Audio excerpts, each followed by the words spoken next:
One of the procedures that I perform most commonly in my office is something that I like to call facial sculpting.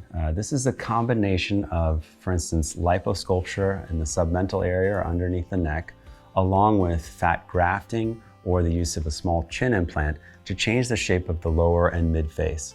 It can also be performed in conjunction with a buccal fat pad removal to add a little bit of extra highlighting to the cheekbones and more contour to the mid face as well. This is a great procedure because many of these procedures, for instance, submental liposuction and buccal fat pad removal, can be performed under local anesthesia in the clinic, so there's very low downtime. These can be performed to augment the shape of the lower face, to give you a true, better jawline contour, and to use the fat that we take, for instance, from the buccal fat pad to add back into the face in other areas. Why is this so great? Well, because the buccal fat that comes from the cheek is the second fat to appear in your body during development. It occurs at about 14 weeks of age as an embryo.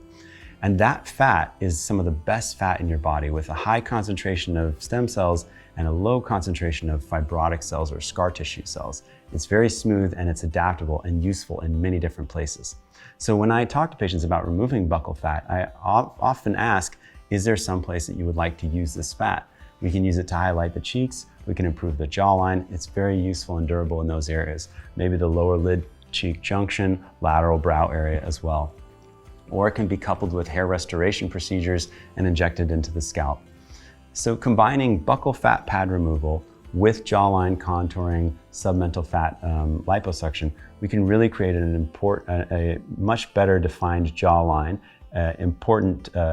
highlight important changes in the cheek and mid face, and utilize that fat in other areas to accentuate the fat in your face and to accentuate the contours and deal with areas where there's deficiency or areas where there's subtle changes that need to be improved.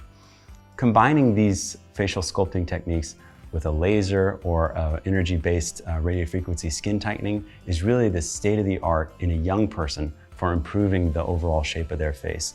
We can tighten the skin and thicken the skin while changing the shape of the face in other ways, and this leads to dramatic differences in the neckline and the mid-face.